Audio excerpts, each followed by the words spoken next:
Isabella Cross did not wait to be spoken to. The moment Adrian Moretti's men pushed her through that heavy door, she turned around, looked directly at the man who had ordered her kidnapping, and said it clearly, without trembling, without tears. "Your revenge was built on a lie." The room went absolutely still. If you are watching this story for the first time, please subscribe to our channel and follow this story all the way to the end.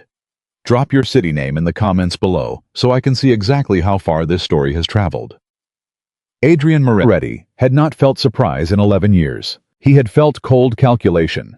He had felt the particular satisfaction of a plan executed without error. He had felt grief so old and hardened it no longer moved like grief, but sat inside his chest like something carved from stone. But surprise, genuine. Surprise the kind that reaches behind your eyes and stops your thinking. For a full second, he had not felt that since the night everything fell apart. Isabella Cross gave it back to him in the span of 4 words. He stood in the center of his private room on the 3rd floor of the Moretti estate, a glass of whiskey held loosely in his right hand, and he stared at her the way a man stares at something that has just violated the rules of the world as he understood them. His expression did not change. That was the thing about Adrian Moretti that even his closest people could not fully explain. His face was a wall, smooth, composed, immovable. But behind it right now, something was happening that had not happened in a very long time. I was genuinely uncertain what to do next. She was standing near the door, and she was not trembling. She was not pressing herself against the wall. She was not doing any of the things that people brought into this room typically did. She was standing with her spine straight and her chin level, and she was looking at him the way a person looks at someone they have already decided not to fear. Adrian set the whiskey glass down on the side table. He did it slowly with the deliberate calm of a man who has learned that the first thing you reveal in any encounter is what your hands do. His hands did nothing unnecessary. "That is a very dangerous thing to say to me," he told her. "I know," Isabella said. "I said it anyway." He studied her for a moment. She was exactly what the photographs had shown. Dark hair, sharp eyes, a face that had clearly learned how to remain composed under pressure. Vincent Romano's wife. The woman who had stood at Vincent Romano's side for the better part of 6 years. The woman who had attended his meetings, appeared at his events, and by every available account understood exactly what kind of man she had married. "Sit down," Adrian said. "I will sit when I choose to sit," she replied. "That is the first thing you are going to understand about me." The 2 men standing near the door shifted, not dramatically, just enough to signal that they were alert, that they were waiting for a word from Adrian. Adrian did not give them that word. He looked at Isabella Cross for another moment, and then he pulled out the chair across from his desk and sat down himself. "Then stand," he said. "It does not matter to me." Isabella looked at the chair he had just vacated, and then she walked to the other side of the room and sat in the chair near the window. It was a deliberate choice. She was not going to sit where he had gestured. She was going to sit where she decided. Adrian watched this with something he refused to call admiration. "You said my revenge was built on a lie," he said. "I would like to hear the rest of that sentence." "No," Isabella said. "You would not really. Because what comes after that sentence will require you to question everything you have spent 10 years believing, and powerful men do not like doing that." "I am not most powerful men." "That," she said quietly, "is exactly what every powerful man believes." Adrian leaned back in his chair. The room was quiet enough that he could hear the city distantly beyond the windows. He had chosen this estate specifically for what it offered: privacy, distance, the feeling of being above the noise of everything below. Right now, that distance felt different than it usually did. It felt like something he had constructed to avoid a particular kind of clarity. "Tell me what you mean," he said. "Say it plainly." Isabella looked at him for a moment, not calculating, not performing, genuinely deciding something. "Vincent Romano did not betray your father," she said. The silence after those words was different from the silence before them. Adrian did not move. He did not blink. The wall of his face held perfectly in place. But something behind his eyes changed in a way that Isabella, who had spent years learning to read subtle shifts in dangerous men, noticed immediately. "That is not possible," he said. His voice was even, controlled. The voice of a man who has practiced saying difficult things without allowing them to cost him anything. The evidence said otherwise. "The evidence," Isabella said, and something entered her tone that was not quite contempt, but was close to it. "Was constructed. Carefully, specifically, and with the intention that someone exactly like you would find it and believe exactly what you believed." Adrian stood up. Not with aggression. Not toward her. He simply stood because sitting in that moment felt like it was reducing him. In some way he did not want to be reduced.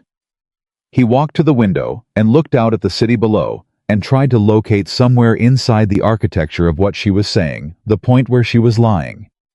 He could not find it immediately. That bothered him more than anything else she had done or said since entering this room. "You are going to tell me this story was more complicated than I understood," he said to the window. "You are going to give me an alternative version that happens to make your husband innocent and me the villain." "I am going to give you the version that is true," Isabella said. "What you do with it is your decision. But I am not here to protect Vincent. I stopped doing that a long time ago." Adrian turned from the window. "You were his wife. I was his possession," Isabella said. "There is a significant difference, and I would appreciate you keeping that difference in mind for the rest of this conversation." He looked at her. She looked back at him. Neither of them moved. And then something happened that Adrian Moretti had not anticipated when he ordered his men to bring Isabella Cross to this estate. He realized he did not know with certainty whether she was telling the truth or not. He had absolute certainty about almost everything in his life. It was one of the things that made him effective, and one of the things that, if he had been willing to examine it honestly, made him dangerous in ways he did not fully acknowledge to himself. But standing in this room, looking at this woman who had walked in without fear and sat where she chose and told him things that scraped against the foundation of 11 years of his life, he did not have certainty. What he had was something much more unsettling. He had doubt. He moved back to his desk and sat again. This time his posture was different. Marginally. Almost imperceptibly. But Isabella noticed it because she noticed everything now. Noticing everything was how she had survived. "Talk," he said. "I want something first," she replied. "You are not in a position to negotiate." "I am always in a position to negotiate," Isabella said. "I have been in far worse rooms than this one and walked out of all of them. So let us not pretend that the power here flows in only one direction. Mr. Moretti, I have information you have spent 11 years trying to find. That gives me leverage, and I intend to use it." Adrian Moretti felt for the second time in 15 minutes that particular sensation of genuine surprise. "What do you want?" he asked. "I want your word that nothing I tell you tonight will be used against me. That I will not become a piece in whatever game you decide to play after this conversation. I am not a weapon. I am not a bargaining chip. I am a person. And the next man who forgets that is going to regret it significantly." Adrian said nothing for a long moment. Then, "You have my word." "I want more than your word," Isabella said. "I want you to understand, truly understand, that if you break that word, I have made arrangements that will make your life extraordinarily complicated. Not as a threat, as a simple statement of fact. I learned from Vincent how powerful men operate. I spent 6 years studying it. I know how to protect myself." "And yet you are here," Adrian said, "in my house," which suggests either extraordinary courage or extraordinary foolishness. "Or," Isabella said, "it suggests that I chose to be here, that your men did not bring me against my will as much as they gave me the transportation I needed to arrive at a conversation I have been planning for some time." Adrian stared at her. "You are telling me," he said slowly, "that you wanted to come here. I am telling you that I have been looking for someone with the power to move against Vincent without fearing the consequences. And you are the only name on that list. So yes, I am here because I decided you were the most useful person available to me right now. I am not a victim in this room, Mr. Moretti. I am an investor, and I am about to give you the most valuable information you have ever received. I simply want appropriate terms." The silence stretched. Outside the city made its distant noise. Inside, something shifted in the nature of the conversation, and both of them felt it at the same time. Adrian Moretti had kidnapped a woman tonight. He was beginning to understand he had not kidnapped her at all. He had given her a ride. He almost, despite everything, almost smiled. "Tell me about the evidence," he said. "The evidence against Vincent. The evidence that started all of this." Isabella settled slightly in her chair. Not relaxing exactly. More like a person who has been holding tension in their spine for a long time and is choosing carefully to release a single degree of it.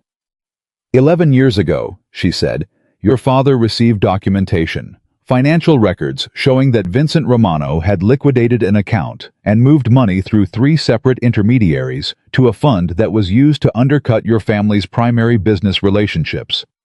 Correct. Adrian's jaw tightened. Correct. He also received recordings, audio, conversations that seemed to show Vincent directing that action. Yes. And a witness, Isabella continued. A man named Daniel Caruso, who came forward and corroborated everything. Caruso is dead, Adrian said flatly. He died 4 years ago. He died 4 years ago because Vincent had him killed, Isabella said. Not because Caruso had helped destroy your family. Because Caruso had been Vincent's instrument in framing your family, and Vincent never allows loose instruments to remain loose. The air in the room changed again. Adrian leaned forward slightly, his forearms on the desk, his eyes on her face. Say that again, he said quietly. Daniel Caruso did not come forward as a witness to betray Vincent, Isabella said. He came forward as a witness because Vincent told him to.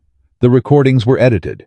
The financial records were created using actual account numbers from your father's institutions, manipulated to show transactions that never occurred. The entire case against Vincent Romano was a fabrication, and Caruso was the man who helped build it. Adrian said nothing. Isabella watched him with careful attention, because this was the moment she had known would come, the moment when the information landed fully, and the man receiving it had to decide what to do with it before he had any idea what to do with it. This was always the most dangerous moment. Men in pain who received new pain did not always respond predictably, but Adrian Moretti sat very still and said nothing, and Isabella read that stillness not as dangerous, but as something rarer, a man genuinely trying to think. Why would Vincent do this? Adrian said finally. He had his own operation, his own territory. The conflict between our families cost him as much as it cost us. Did it? Isabella said. And something in the way she asked it made Adrian stop, because he realized in the space of that question that he did not actually know the answer. He had assumed he knew the answer. He had built 11 years of understanding on the assumption that both families had suffered equally from the war between them. But he had never sat down and verified that assumption with actual numbers, because the assumption had felt so obvious it had never required verification. What did Vincent gain? Adrian asked. Isabella looked at him steadily. Everything, she said. While your family and the other 3 families that were caught in the conflict spent the following years fighting each other, redistributing losses, relocating operations, pulling resources from expansion to cover defensive costs. Vincent quietly absorbed 4 territories that had been held by neutral parties who could no longer maintain neutrality in the conflict. He acquired 2 shipping operations that had been too expensive before the war, but became accessible when their owners needed liquidity. He built connections with 3 city officials who were grateful to be insulated from the violence. In 5 years, while everyone else was bleeding, Vincent Romano doubled his operation. Adrian stood up again. This time he walked to the window and did not look at the city. He looked at his own reflection in the glass. He looked at the face of a man who had spent 11 years being used. He needed us to fight each other, Adrian said, and his voice was very quiet now, stripped of its usual control, in a way that was more frightening than anger would have been. He needed the conflict. He engineered the conflict, Isabella said. There is a difference. He did not simply benefit from a war that happened. He built one that would not have existed without him. Adrian turned from the window. His face was still composed. The wall was still there. But something behind it had changed so fundamentally that Isabella, looking at him, thought she understood for the first time what it actually looked like when a person's world rearranged itself at the level of foundation. "He used my grief," Adrian said. "He used the deaths of my family members. He used the destruction of everything my father built as a tool." "Yes," Isabella said simply. "To make himself powerful." "Yes. And I spent 11 years continuing his plan without knowing it." Isabella did not answer that immediately. She let the silence hold it instead, because some truths are better absorbed without commentary. "Every act of revenge you carried out against families connected to the Romano network," she said finally, "drove those families closer to Vincent. Because he offered them protection from you. You were his recruiting tool, Mr. Moretti. Every time you moved against someone, you were doing his work for him." The sound Adrian Moretti made was not exactly a laugh. It was something that recognized the shape of what she was saying without being able to fully accept it yet. It was the sound of a man who has been handed a mirror that shows him something he did not expect to see. "How long have you known this?" he asked. "I began to understand it about 3 years into my marriage," Isabella said. "I found the first file by accident.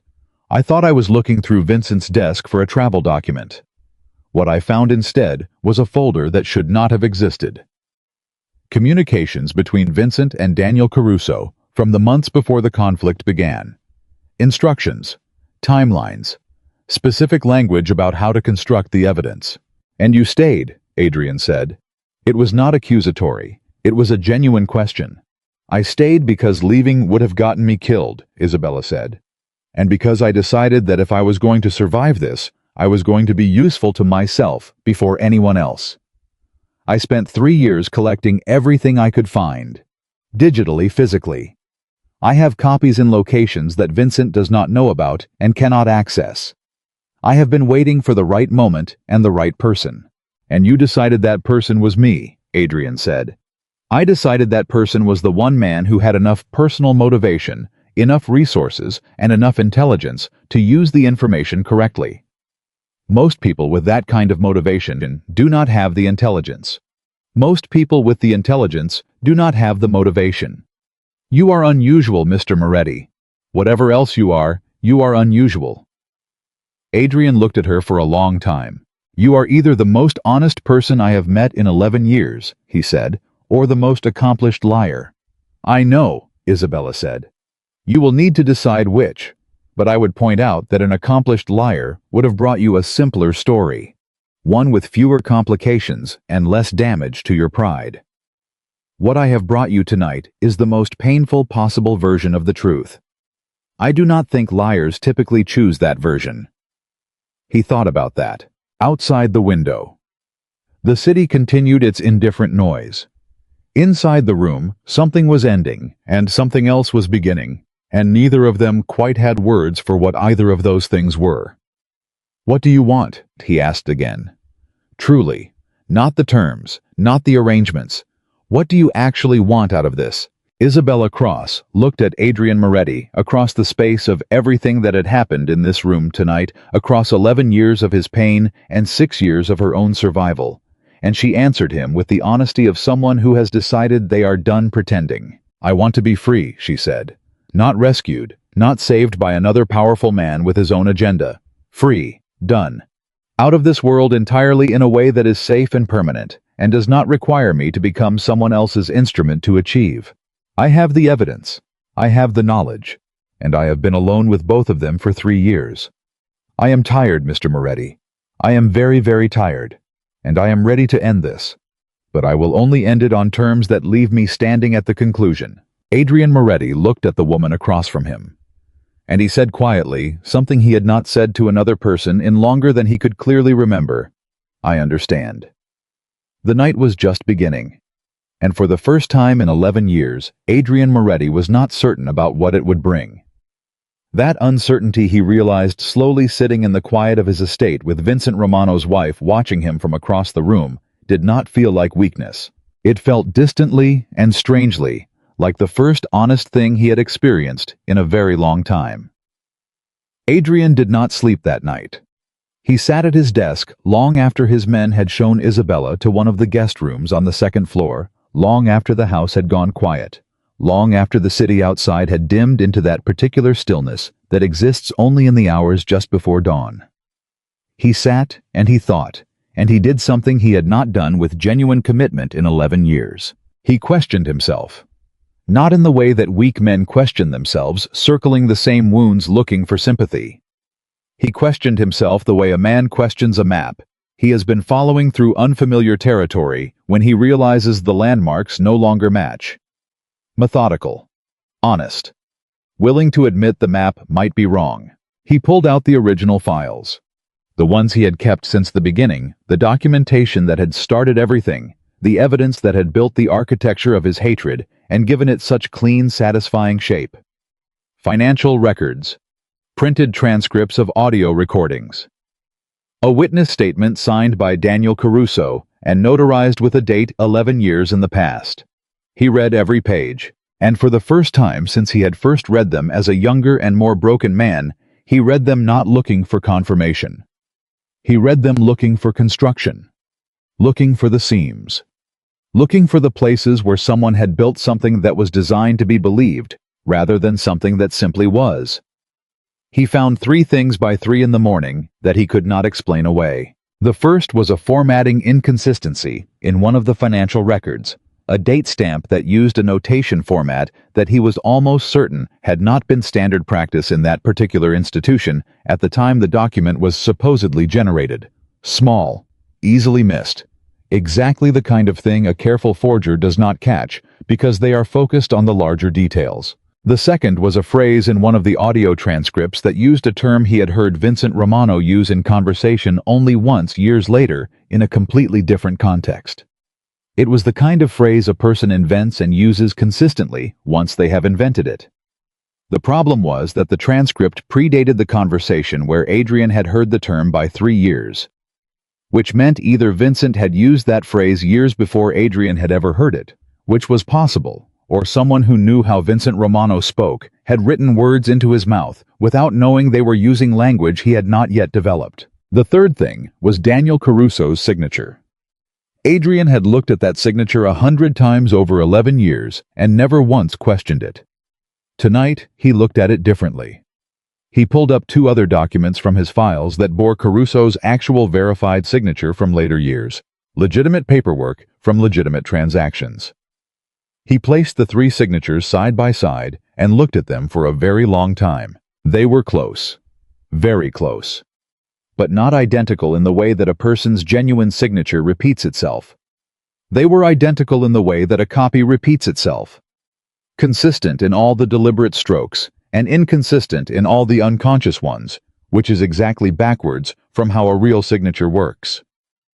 Adrian closed the files. He sat in the dark with the weight of what he was beginning to understand pressing down on him in a way that was different from grief, and different from anger, and different from every other familiar sensation he had carried for the last decade.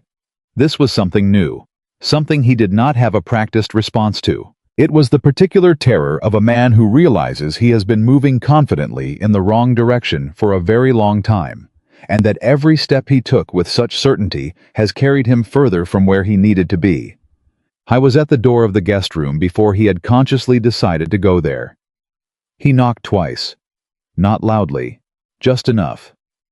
There was a pause. Then Isabella's voice alert in a way that told him she had not been sleeping either. "Come in." She was sitting in the chair near the window, fully dressed, which told him she had not trusted the situation enough to sleep.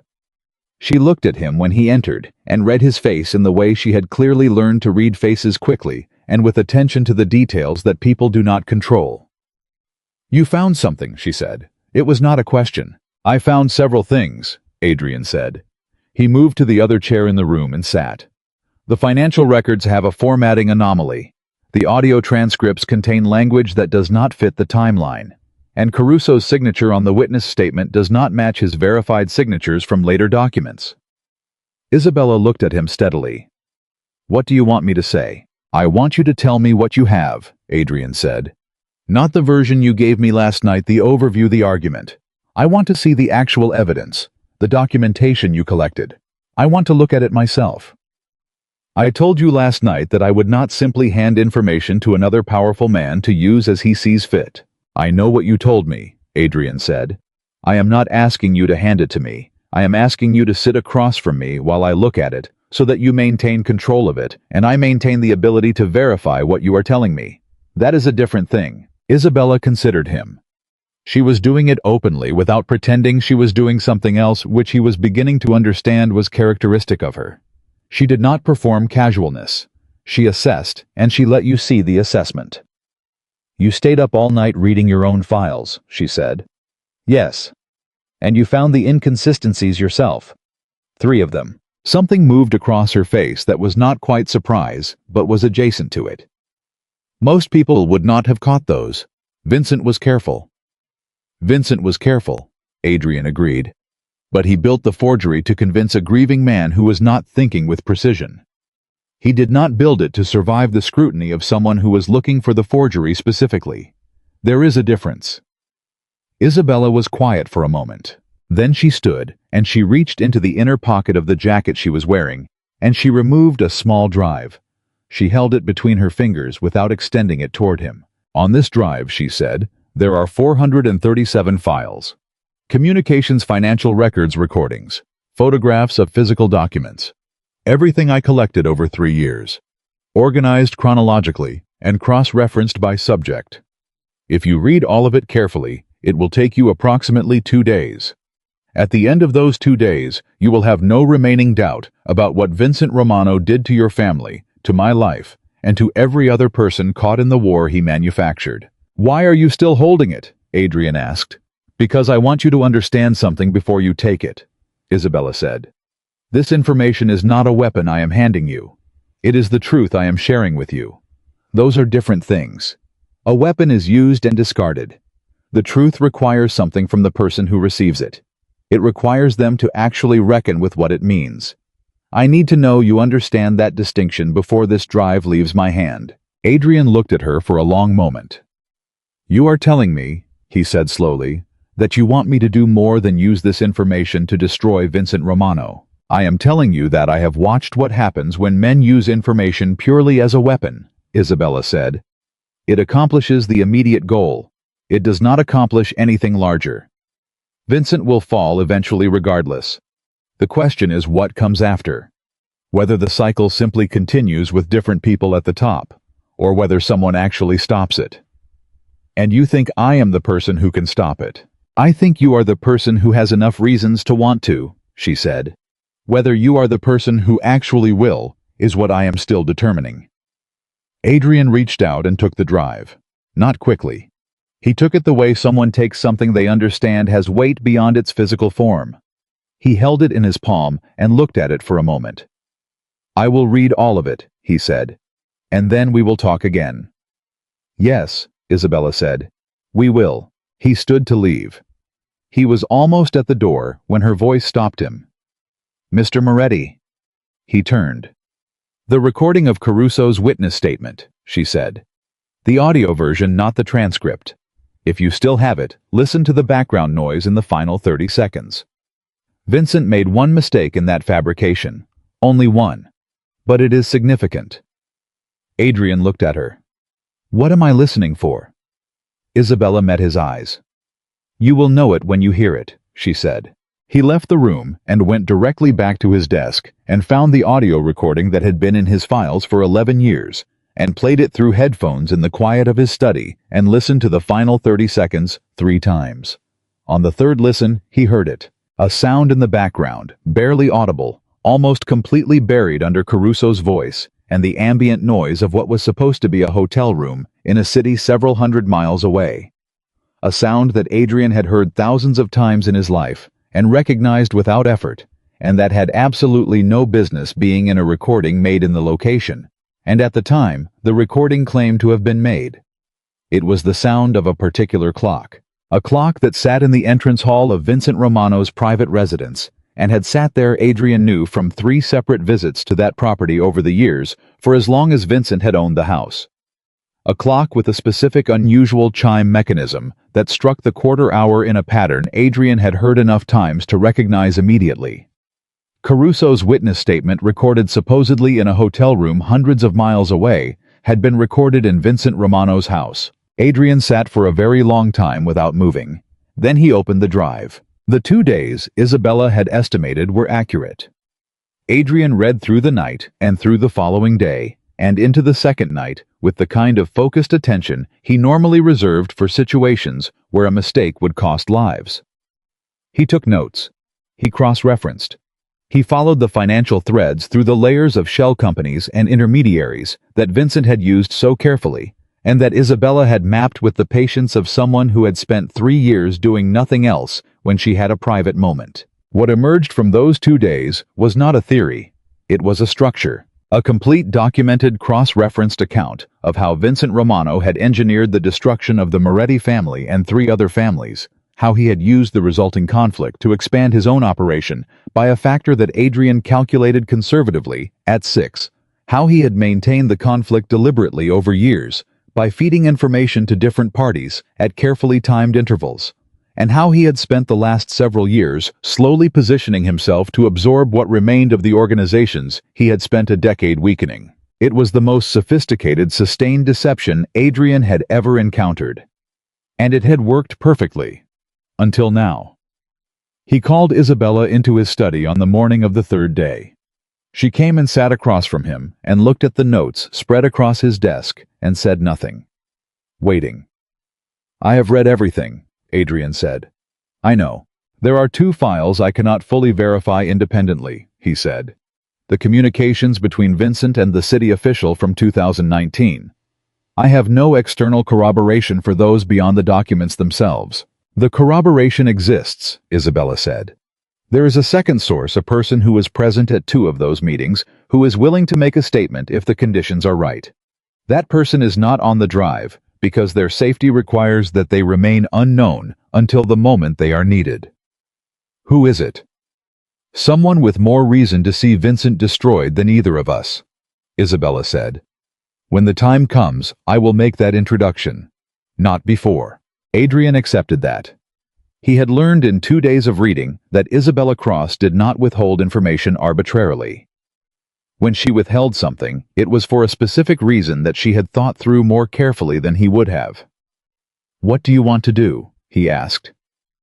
"That is not the right question," Isabella said. "The right question is what you want to do. Because this cannot happen without you. I have the evidence. You have the reach. Neither of us can complete this alone. You came to me," Adrian said. "You chose me. You have a strategy." Isabella looked at him.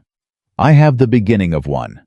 But I have learned not to build strategies without the input of the person who will be executing them." That was Vincent's method.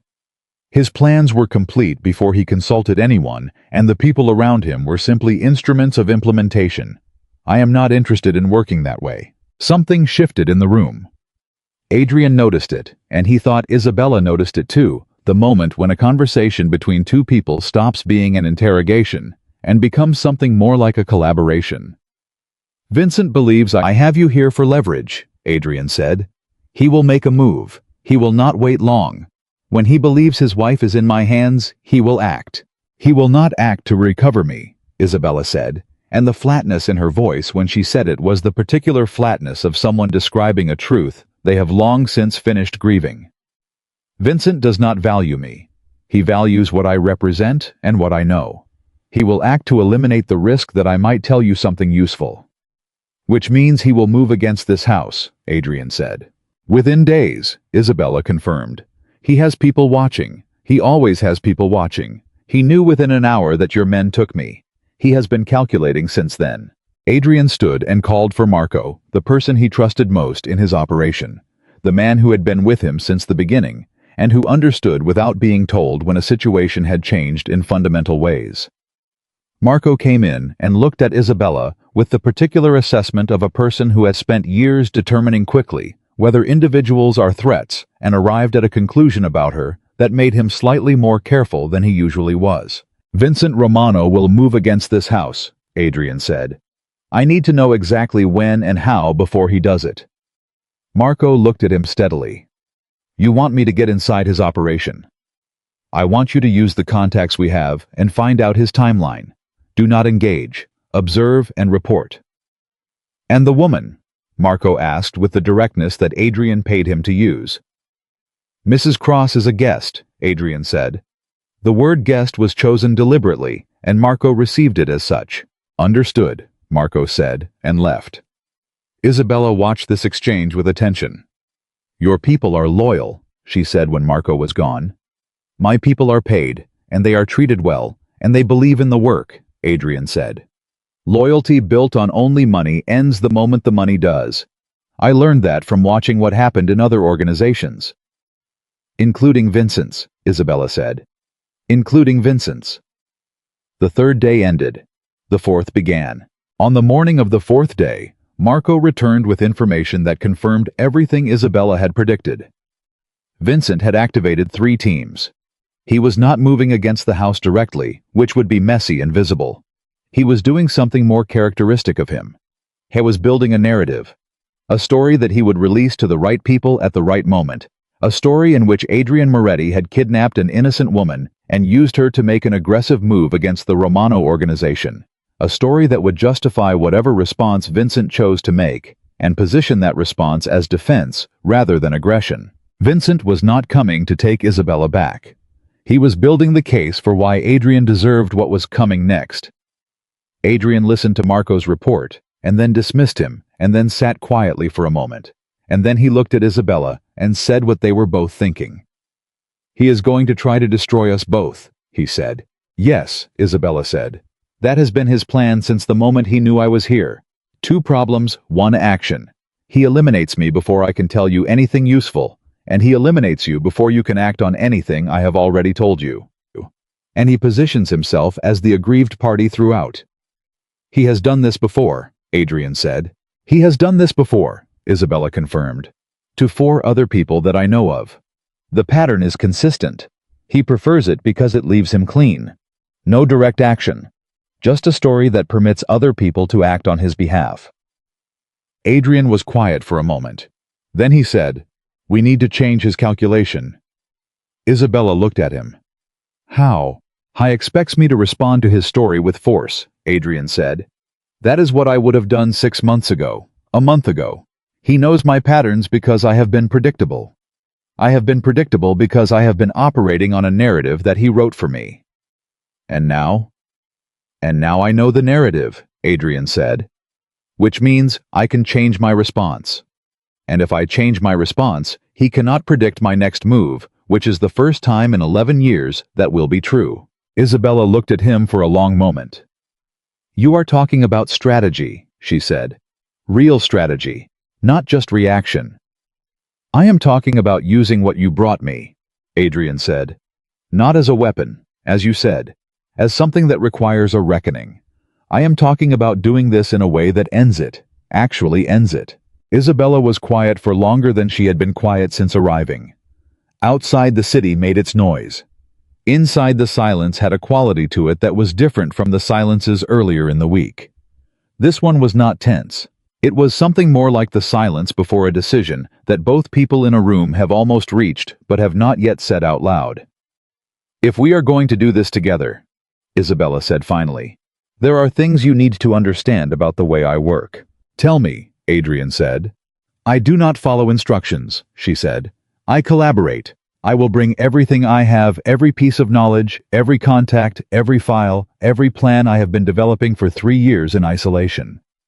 But I bring them as a partner, not as a resource. The moment you start treating me as a resource, this ends. Agreed, Adrian said. And when this is over, she said, I am out, completely. I am not interested in becoming part of your organization or any other. I want the life I would have had if none of this had ever happened. Quiet, private, free. I understand, Adrian said. Do you? She looked at him carefully. Because understanding and agreeing in this moment is easy. Honoring it when the situation becomes complicated is different. I know what it is to want something back, Adrian said quietly. I have spent 11 years wanting back a life that was taken from me. I may not be able to get mine back, but I understand what you are asking for. It was the most honest thing he had said to anyone in a very long time. Isabella heard it the way she heard everything carefully, and with the part of her that had learned to distinguish performed sincerity from the genuine article. She heard it, and she made a decision. "All right, Mr. Moretti," she said. "Adrian," he said. She looked at him for a moment. "Adrian," she said. "Then let us figure out how to end this." The plan they built over the next 48 hours was not elegant in the way that simple plans are elegant. It was complex in the way that honest solutions to complicated problems are complex, with layers and contingencies and moments that required both of them to trust the other's judgment in areas where they had no direct visibility. It required Adrian to make calls he had not made before, to reach toward people he had kept at arm's length for years, to be willing to be seen in a position of vulnerability, because Isabella was correct that the only way to break Vincent's narrative was to replace it with a true one before he could launch his version. It required Isabella to surface things she had kept buried for 3 years, contacts she had maintained secretly, information she had not shared even in their first conversations, because she had not yet decided whether to trust him. She shared them now. On the second evening of planning, Adrian looked up from the material spread across the desk between them and said, "You planned for this for a long time." 3 years, Isabella said. "You always intended to bring someone in from the outside." "I always knew I could not do this alone," she said. "And I knew whoever I brought in would need to have something personal at stake.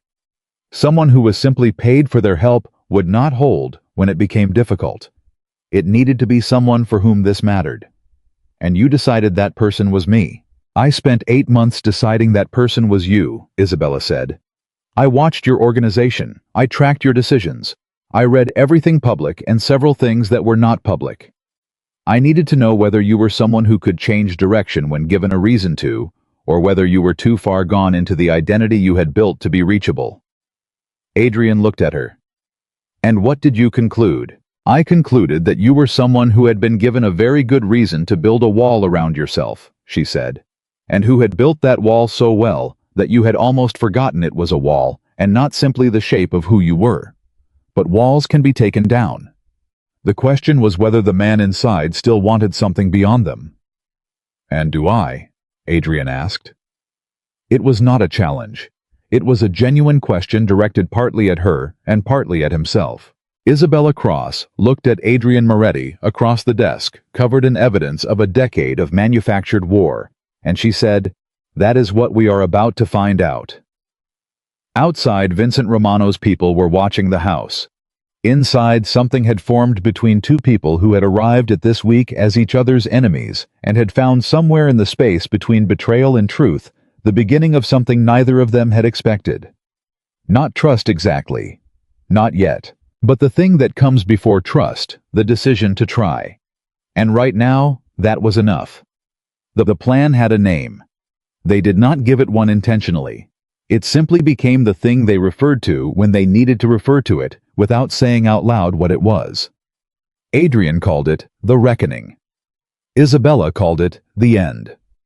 When they spoke to each other about it, they used whichever word felt accurate in that moment, and somehow both words meant the same thing. It began moving on a Thursday. Marco came back with the specific timeline Vincent had set. 3 days. Vincent had given his people 3 days to complete the narrative construction, to place the right version of events in front of the right individuals to build the case that would justify whatever came next. Which meant Adrian and Isabella had less than 72 hours to change the landscape before Vincent could define it. Adrian called a meeting of his senior people that same morning. Not all of them. 4. The 4 whose judgment he trusted most, and whose discretion he had tested enough times to rely on. He brought them into the room where he and Isabella had spent the last 2 days building their plan, and he introduced Isabella not as a captive and not as a guest, but as a collaborator, and he watched their faces process that information. 3 of them adjusted without visible difficulty. Marco, who had already recalibrated his read of the situation, showed no surprise at all. The 4th, a man named Sal, who had been with the Moretti organization since before Adrian took leadership, looked at Isabella with a long and measuring silence that communicated several things at once, without saying any of them. "You trust her," Sal said to Adrian. It was not quite a question. I trust what she has shown me, Adrian said. That is a different thing, and it is enough for now. Sal looked at Isabella directly. You were married to Vincent Romano for 6 years. Yes, Isabella said. And now you are sitting in this room helping plan something against him. Yes, she said again. Why should any of us believe that is not exactly what he wants? Sal asked. The question was blunt, and he did not apologize for it. You should not believe it simply because I tell you so, Isabella said, and her voice was steady and direct in the way it always was when she was being most honest. You should look at the evidence I have brought and determine whether it is real. If it is real, then the question of my motivation becomes secondary. The truth is the truth regardless of who carries it. Sal looked at Adrian. Adrian said, I spent 2 full days verifying it independently against my own files. The evidence is real. I found corroborating inconsistencies in the original documents before I even looked at what she brought. The story holds. Sal was quiet for a moment. Then he nodded once, the particular nod of a man who disagrees with a direction, but has decided to follow it because he trusts the person choosing it. That was enough. Adrian moved forward. He laid out the plan in full. What they had, what they needed, and the order in which each piece had to move. The core of it was this: Vincent's strategy depended on controlling the story before Adrian could respond to it. The counter was not to defend against Vincent's narrative, but to release the true one first, to the specific people whose response would matter most in a form that was impossible to dismiss or reframe. The evidence needed to go to 3 places simultaneously.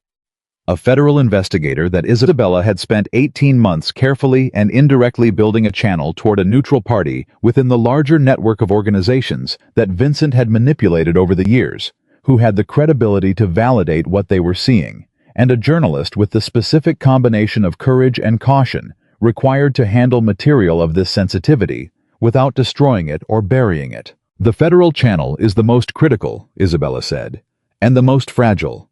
The investigator is not corrupt, which is the reason I chose them, and also the reason this has to be handled precisely. If it looks like we are feeding them something to serve our own purposes, they will treat it as tainted, and the entire case collapses. How do we prevent that? Marco asked. By not being the ones who deliver it, Isabella said. The material needs to reach them through the secondary source I mentioned, the person who was present at the meetings. If they go to the investigator directly, without any visible connection to either me or Adrian, the information arrives clean. The room was quiet for a moment. You are ready to bring that person in, Adrian said. It was not a question. He had been watching her face as she spoke, and he could see she had made a decision sometime in the last 12 hours. I reached out to them last night, Isabella said. They are willing. They have been waiting for this moment for almost as long as I have. Who is it? Sal asked. Isabella looked around the room. His name is Thomas Reeves. He was Vincent's financial coordinator for 4 years. He witnessed 3 of the meetings where Vincent directed the manipulation of evidence against the Moretti family. He left Vincent's organization 2 years ago, and Vincent has been looking for a reason to move against him ever since. Thomas has been living carefully. He knows what he knows, and he has been holding it because he had no safe way to use it. Until now, Marco said. Until now, Isabella confirmed. Adrian felt something shift in the room. It was the shift that happens when a plan stops being theoretical and becomes real, when the pieces stop being concepts and start being people with names and histories and risks attached to them. If Vincent finds out Thomas is involved before we move, Adrian said, Thomas is in immediate danger. I know, Isabella said. Which is why the timeline cannot move. We have less than 3 days. Everything has to happen in the right order within that window. And if something goes wrong, Sal asked. He was looking at Isabella, but the question was for the room. Something will go wrong, Isabella said without hesitation. Something always goes wrong. The question is whether the plan is resilient enough to absorb a failure in one area without collapsing the rest. I have designed it to be. But I need everyone in this room to understand that when the unexpected happens, the response has to be adaptation, not panic. Sal looked at her for a long moment. And then he said something that surprised everyone, possibly including himself. You have done this before, he said. Not this specifically, But something like it. You have planned under pressure before. Isabella looked at him evenly. I survived 6 years with Vincent Romano, she said. Survival at that level requires planning.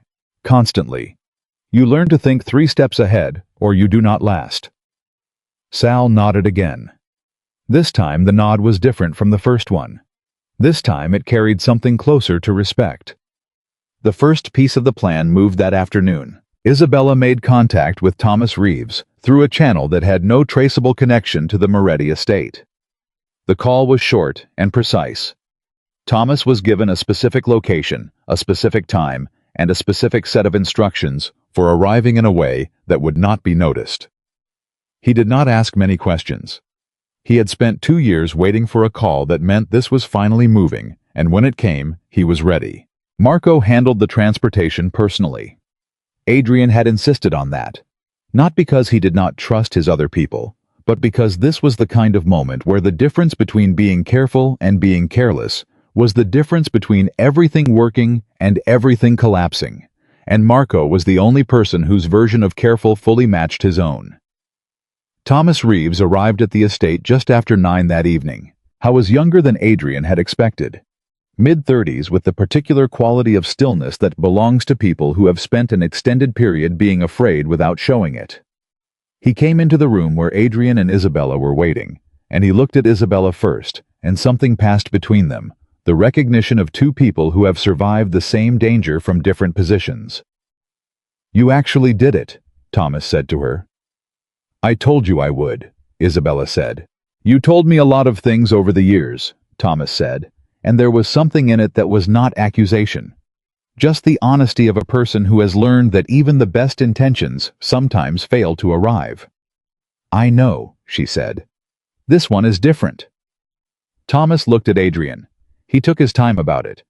Adrian let him because the man had a right to assess the situation he was walking into, and because rushing that assessment would only create uncertainty that would not serve anyone. Mr. Moretti, Thomas said. Mr. Reeves, Adrian said. I know what you are risking by being here. I want you to know that I understand it. Do you? Thomas said. It was not hostile. It was genuinely curious. You spent 4 years inside Vincent Romano's operation, Adrian said. You saw things that could destroy him, and you have been living with that knowledge for 2 years in the only way that kept you alive, which was silence. Coming here means ending the silence. That is not a small thing. Thomas was quiet for a moment. It is not a small thing, he agreed. So tell me, Adrian said, what you need to feel certain enough to move forward. Thomas looked at him for a long moment. Then he looked at Isabella. Then he looked back at Adrian and said, I need to know that when this is over, there is an actual after. Not just for me, for the people it affects. I need to know that you are not simply replacing one kind of control with another. The room was very still. Adrian thought about what he was going to say before he said it, which was characteristic of him, but this time the pause was not strategic. It was genuine. I cannot promise you what the world looks like after this, Adrian said. I am not capable of making that kind of promise honestly.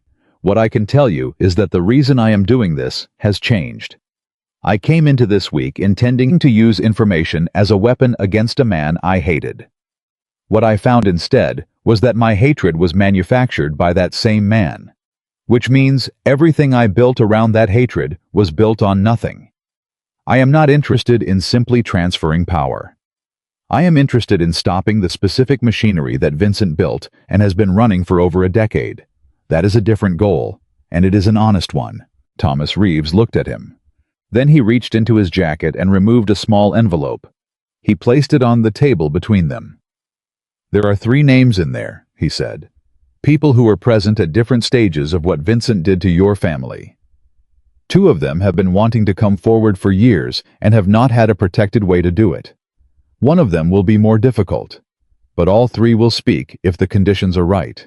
Adrian looked at the envelope without picking it up immediately. Why are you giving me this now? He asked. Before we have even confirmed the arrangement. Thomas said, because Isabella told me to trust my judgment about you. And my judgment says you are the real thing. I have worked for men who were performing integrity. You are not performing it. You are working it out in real time, which is messier and less impressive, but considerably more genuine. Isabella across the table said nothing, but she looked at Adrian in a way that told him she had heard what Thomas said and agreed with it. The second day of the plan moved faster than the first. The evidence package was assembled. Isabella had organized it so precisely over 3 years that the assembly took less time than Adrian had expected. What took time was the verification layer, the additional documentation they added to preempt the specific challenges they anticipated based on Isabella's understanding of how Vincent would respond when he realized what was happening. Because Vincent would realize. That was not a question. The question was when and whether it would be before or after the information reached the people it needed to reach. Midway through the second day, Marco came in with news that changed the calculation. Vincent moved his timeline up, Marco said.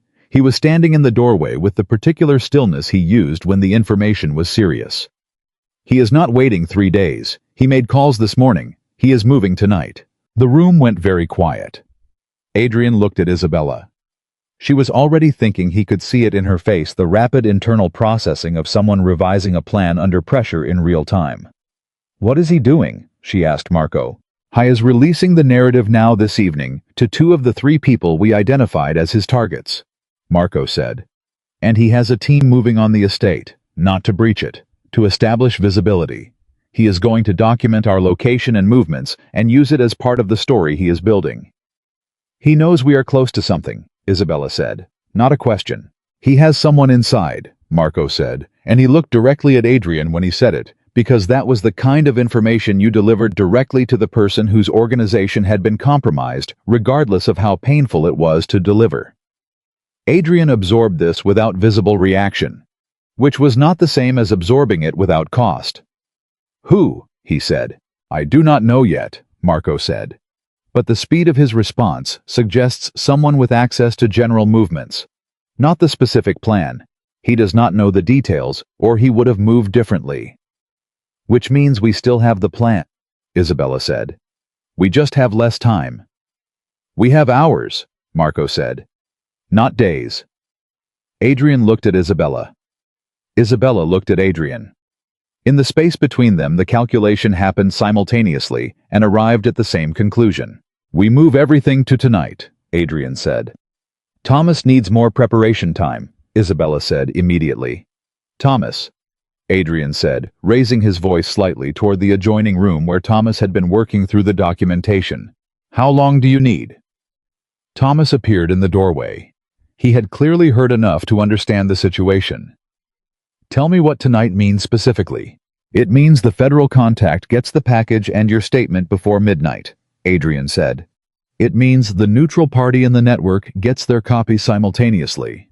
It means by the time Vincent releases his version, there is already a counter-narrative in the hands of people who can verify it. Thomas thought for exactly 4 seconds. Adrian counted. I can do it, Thomas said. But I need to make a call first. The federal contact needs to be expecting us, or the approach will not work. Make the call, Adrian said. Thomas made it. The call lasted 8 minutes. When he came back into the room, his face was different. The particular stillness of a man who had been carrying something for a very long time and had just set it down. They will meet, Thomas said, 2 hours from now. And that was when the plan became irreversible. The next 2 hours were the most precisely managed 2 hours of Adrian Moretti's professional life, which was a significant distinction given how many precisely managed operations he had run over the previous decade. The difference was that those operations had all moved toward destruction. This one was moving toward something he did not entirely have a word for. Yet, something that was not exactly justice, but was not exactly vengeance either. Something in between that felt for the first time like something he could stand behind without reservation. Marco handled the external movements. Thomas and Isabella handled the package delivery, moving through channels that Vincent's people could not anticipate because they did not know they existed. Adrian stayed at the estate and did the thing that was hardest for him, which was wait and trust that the people he had placed in motion were equal to the moment. His phone rang at 11:47 at night. It was Isabella. "The federal contact has the package," she said. Her voice was controlled, but he could hear something underneath it. The particular sound of a person reaching the end of something they have been working toward for a very long time. "Thomas is with them now. They are reading it. Adrian, they are not dismissing it. They are taking it seriously." Adrian sat down. He had been standing without realizing it. "And the second delivery?" he asked. "Completed 40 minutes ago," she said. "The neutral party called me back already. They want a conversation. They want to understand the full scope of what Vincent did to the other families. They are angry, Adrian, genuinely angry." "They should be," Adrian said. A pause on the line. Then Isabella said, "We did it." 2 words, simple and insufficient for what they meant. Adrian thought about saying something that matched the moment and found that nothing he could produce would be adequate, so he said the honest thing instead. "You did it," he said.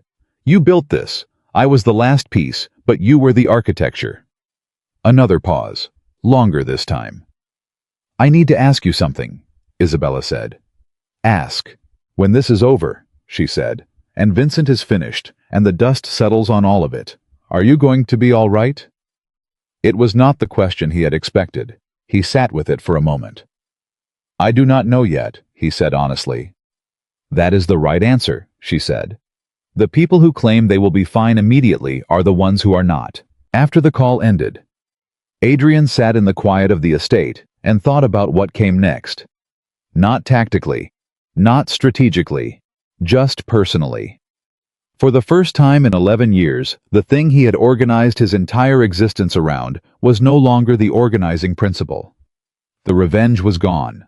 Not because that had never been true. What remained when you removed the purpose you had lived inside for a decade? He did not have the answer yet. But somewhere in the not knowing was the first honest space he had inhabited in a very long time.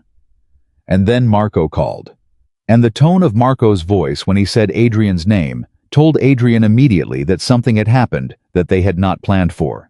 "Vincent knows," Marco said. "He knows about Thomas. He does not know about the delivery, not yet, but he knows. Thomas met with someone from the federal office tonight. He has people moving. Adrian, he is not moving against the house. He is moving against Thomas directly." Adrian was already standing. "Where is Thomas now?" he asked. "Still with the federal contact," Marco said. "But he is going to leave in the next 20 minutes, and Vincent's people will be waiting for him when he does." "Get Isabella," Adrian said. "Right now." What happened in the next 43 minutes was the most critical sequence of the entire operation, and it moved in the way that critical sequences always move when the stakes are real, which is not smoothly and not according to plan, but with the particular improvised precision of people who know what they are doing and trust each other enough to move fast without stopping to verify every step. Isabella reached Thomas by phone with 4 minutes to spare and kept him inside the building on a pretext that bought the time needed. Marco redirected his people to create a corridor. Adrian made one call to a contact he had never used for anything like this before and had been holding in reserve for years against the possibility of a moment exactly like this one. Thomas Reeves walked out of that building 43 minutes later through an exit that Vincent's people were not watching into a car that did not belong to anyone. Vincent's people could identify, and he was out of the area before anyone realized he was gone. He was safe. The evidence was delivered, and Vincent Romano, in the act of trying to stop what was already in motion, had made 3 decisions in 43 minutes that were documented by people who were watching for exactly that kind of documentation. He had not destroyed the plan. He had handed them the final piece of it. Adrian sat down for the second time that night and felt something he recognized only distantly, as if from a very long time ago, from before the grief and the wall and the decade of calculated purpose. He felt it, and he did not know yet what to call it. But it was something. And that, for now, was everything. The morning after Thomas walked out of that building safely, Adrian Moretti woke up for the first time in 11 years without a target. It was a stranger feeling than he had anticipated. He had imagined in the abstract way that people imagine the end of something they have been working toward for a long time, that it would feel like relief. Clean, uncomplicated relief. The sensation of setting down a weight that has been carried so long, the body forgets what it felt like before the carrying began. What he felt instead was something more disorienting than relief. It was the particular emptiness that follows the removal of a structure, not just the burden of the structure, but the structure itself. The thing that had organized every morning and every decision and every relationship for a decade. He sat at the edge of his bed in the early gray light and tried to locate himself in the absence of the thing that had always been there, and found that he could not do it quickly. It was going to take time. He understood that. He was not a man who needed everything to resolve immediately. But understanding it intellectually and living inside the disorientation were two different experiences, and this morning he was living inside it. He got up. He made coffee himself, which he rarely did, because the act of making something simple with his hands felt necessary in a way he did not entirely understand. He stood in the kitchen and thought about the evening before, about Thomas in that building, about the 43 minutes of improvised precision, about the sound of Isabella's voice on the phone when she said they had done it. He thought about what came next, because something always came next. The delivery of the evidence was not the end. It was the beginning of a different kind of process, one that moved through institutions and investigations and the particular slow machinery of consequence that does not operate on the timelines of people who have been living inside urgency. Vincent Romano was not finished. He was not arrested.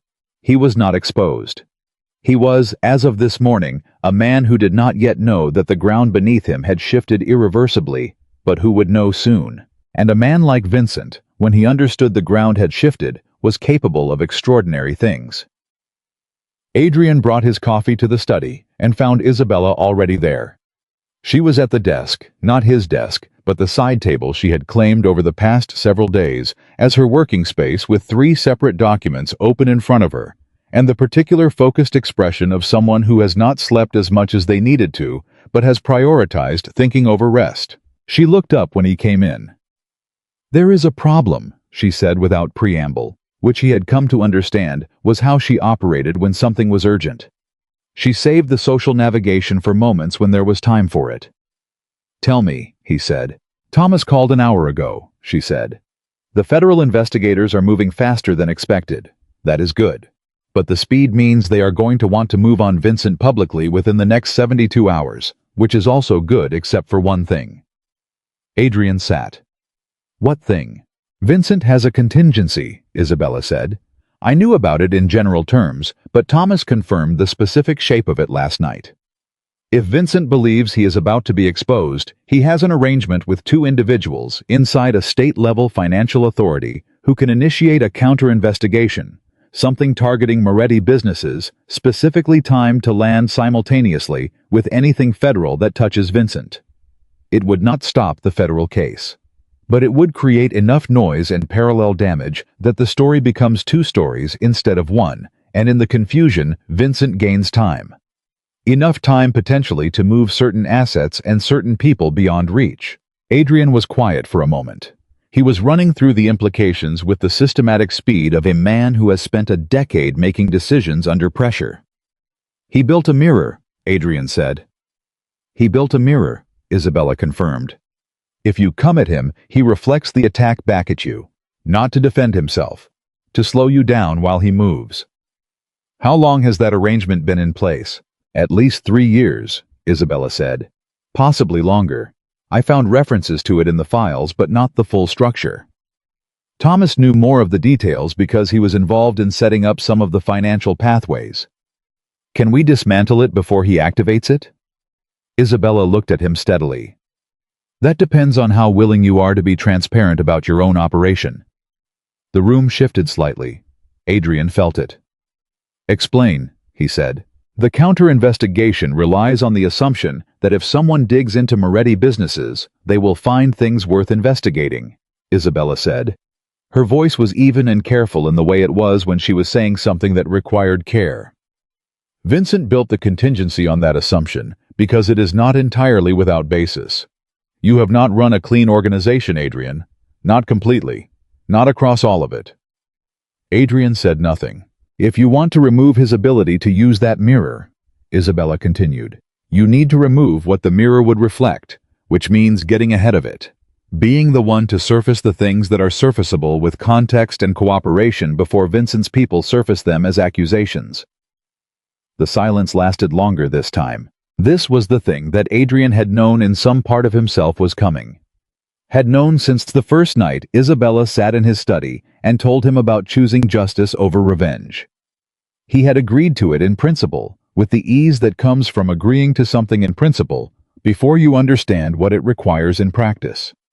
Now he understood what it required in practice, and the practice was significantly more difficult than the principle. "You are asking me to expose myself," he said.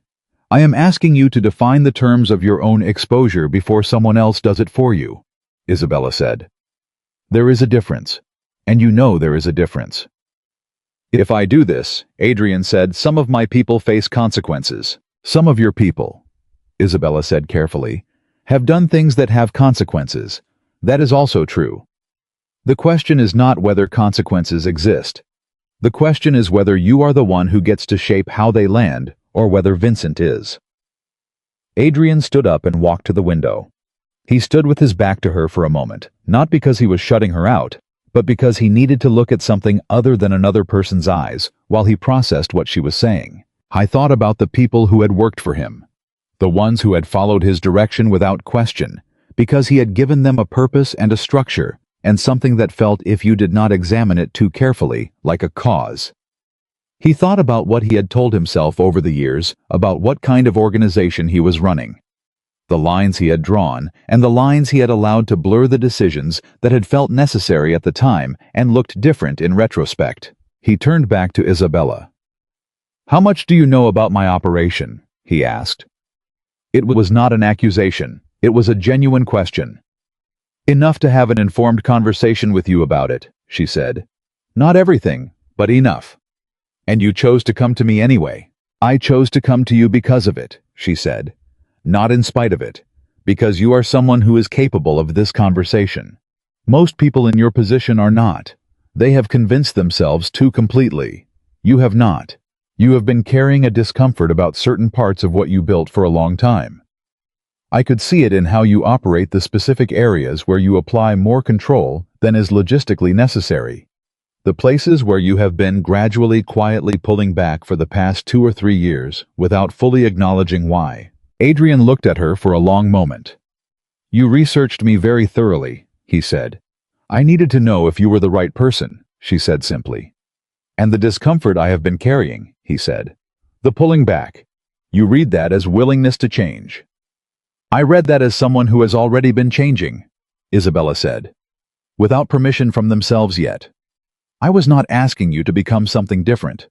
I was asking you to catch up to where you were already heading." Something moved through Adrian Moretti in that moment that was not comfortable and was not easy, and was, despite those things, something he recognized as important.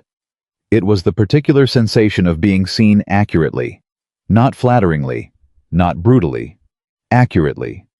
He had not experienced that in a very long time, possibly ever, from another person. He sat back down. "Tell me what the cooperation looks like," he said. "Specifically. What we are talking about, what we surface, how it is framed, and what we protect." Isabella opened the document in front of her, and they began. The conversation lasted 4 hours. It was the most uncomfortable 4 hours of Adrian Moretti's adult life, more uncomfortable than any of the confrontations or negotiations or moments of genuine danger he had navigated over the previous decade, because those had all engaged the part of him that was skilled, the strategic thinker, the precise planner, the man who knew how to read a room and move within it.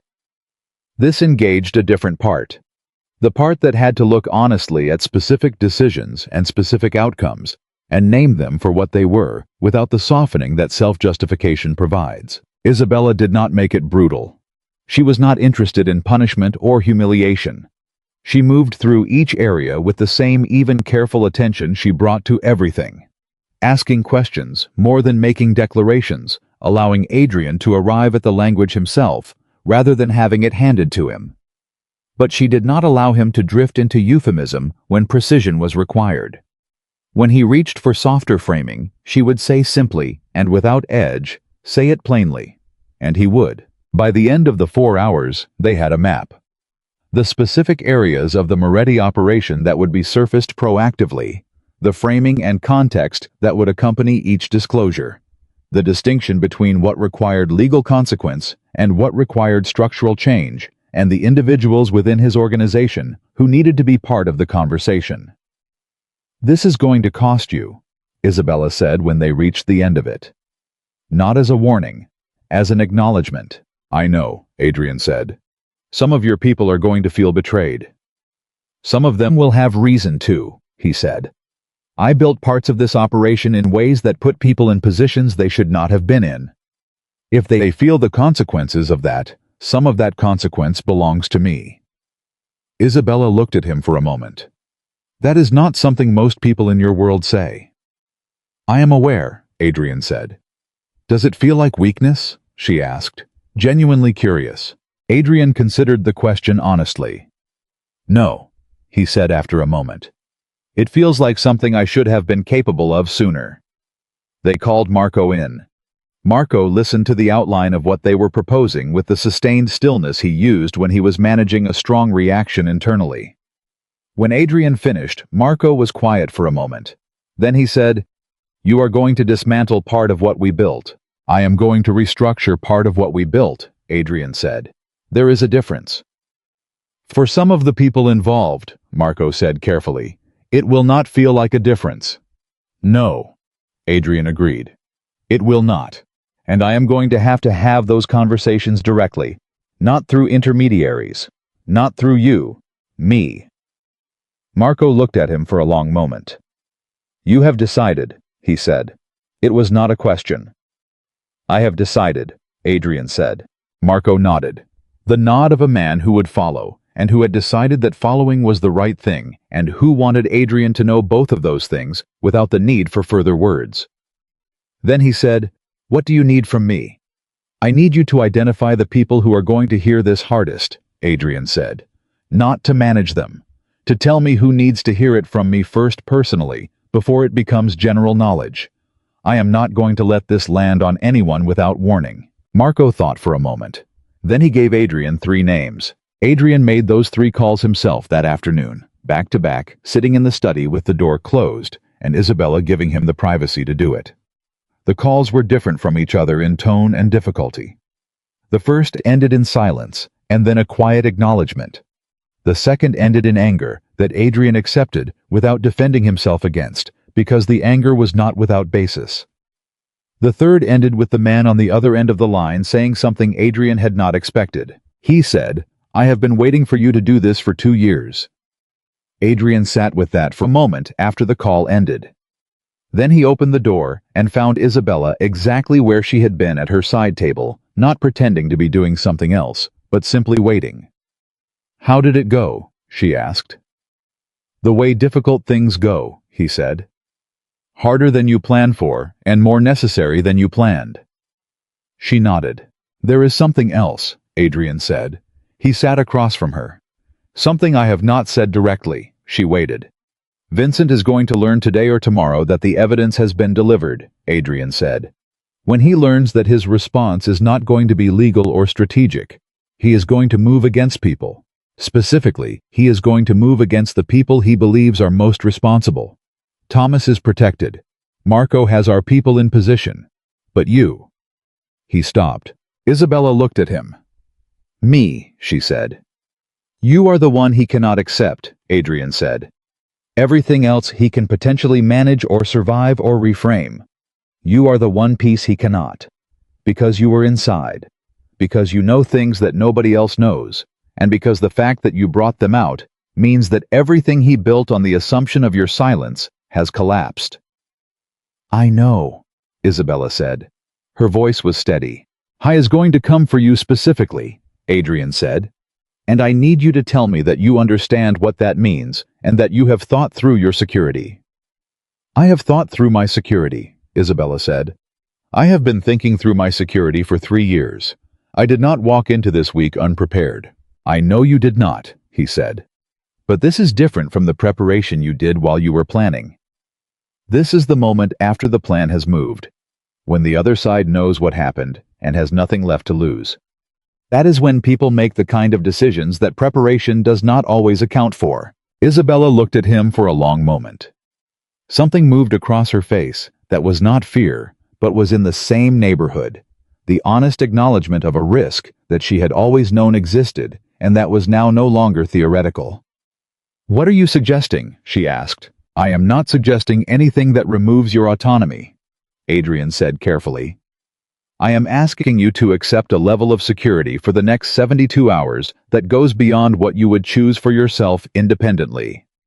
Not because I do not trust your judgment, because I do not trust Vincent's desperation." Isabella was quiet. "You are asking to protect me," she said. "I am asking you to let me," he said. "There is a difference." She looked at him for a long moment, and he watched her process it. Watched her work through the automatic resistance that any person who has spent years being controlled develops toward any form of constraint, even when the constraint comes from a different direction and a different intention. 72 hours, she said finally. 72 hours, he confirmed. "And it is my decision when and how I move," she said. "The security is around me, not controlling me." "Yes," he said. She nodded once. Then she said, "Adrian." He looked at her. "Thank you," she said, "for asking instead of deciding."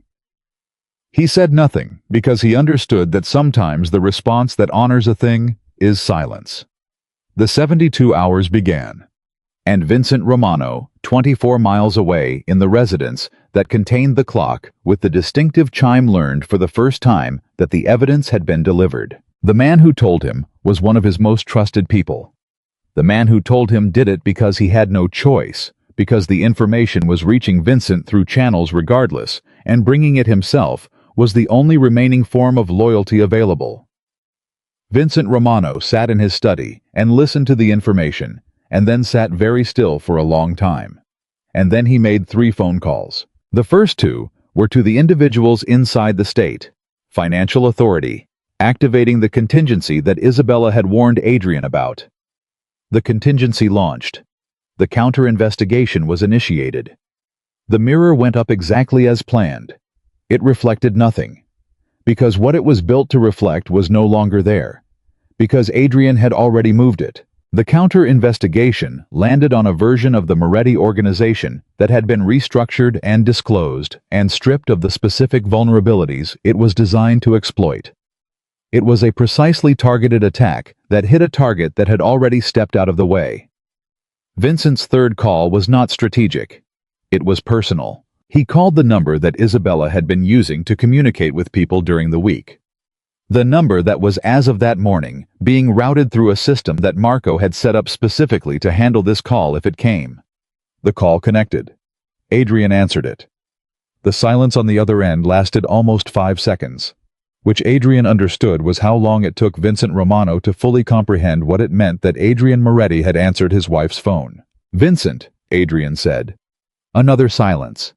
Then Vincent's voice, and it was different from any version of Vincent Romano's voice that Adrian had heard before. Not the controlled public voice, not the deliberate strategic voice. It was stripped of those things.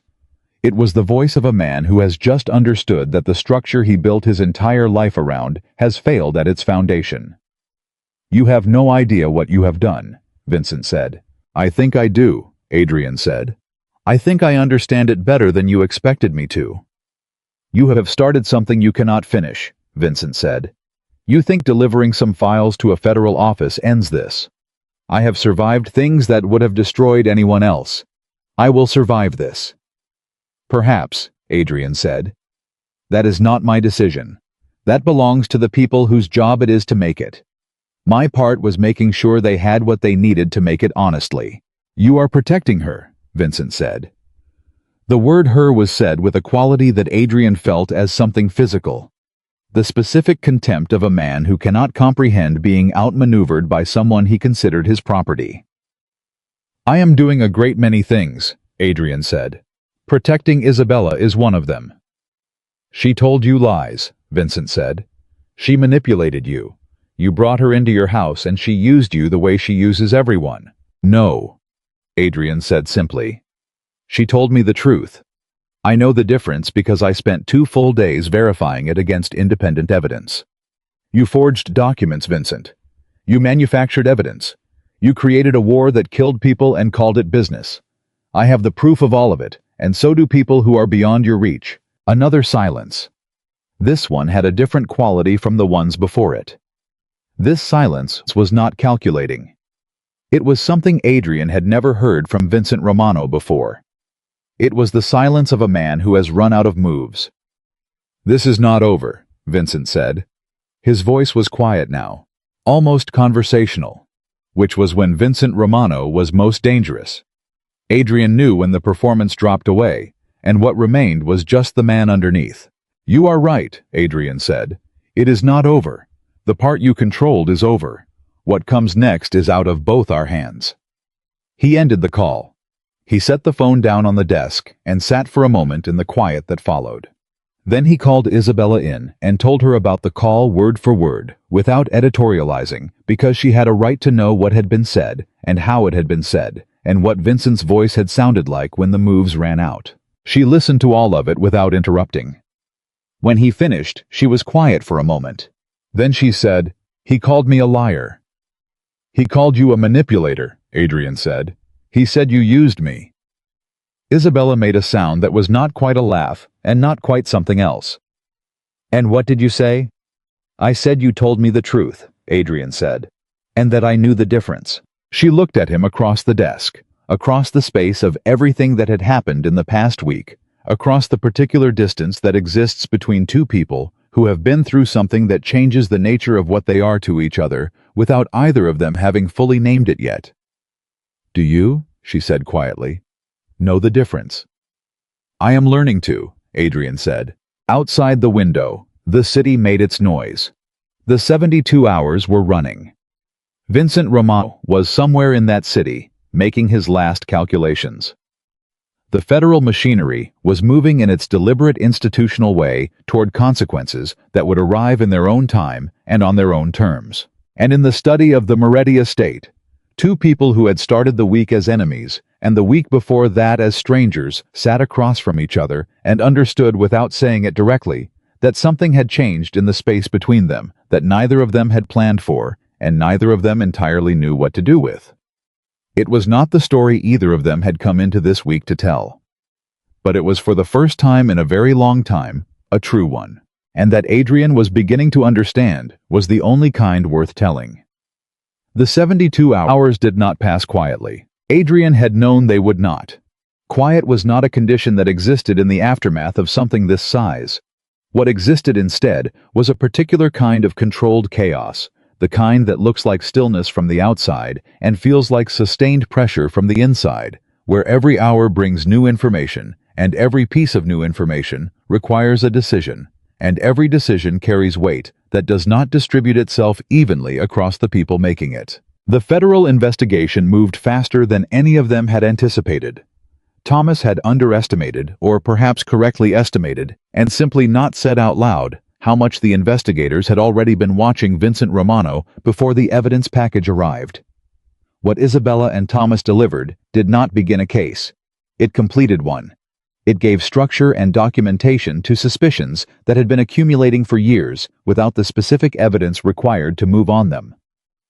The package landed like the final piece of something that had been waiting to be finished, and the machinery that had been idling began to move, with the particular momentum of institutional force that once started, does not stop easily. By the end of the first 24 hours, Vincent Romano's primary financial accounts had been frozen. Adrian heard this from Marco, who heard it from a contact who heard it from someone inside the process, and the information arrived in the early morning, in the same room where so much of the past week had happened. The study that had become the operational center of something none of them had a clean name for.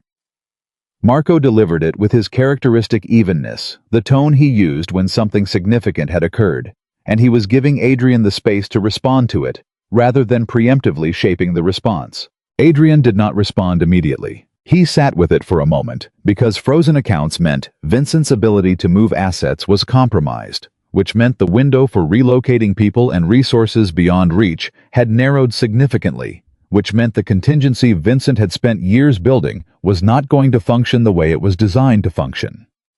It meant that the man who had spent a decade manufacturing the conditions of other people's destruction was beginning to experience the conditions of his own. It should have felt like victory. It felt instead like the end of something that had cost more than any victory was worth. "Isabella," Adrian said. Marco understood and left the room. Isabella had been at her usual side table working through communications that needed to be managed as the situation became public in pieces, and she looked up when Adrian said her name with the particular attention she gave to shifts in his tone. "The accounts are frozen," he said. She set down what she was holding. She was quiet for a moment, and then she said something that Adrian had not expected. "I feel nothing," she said. "Not with distress, with honest observation.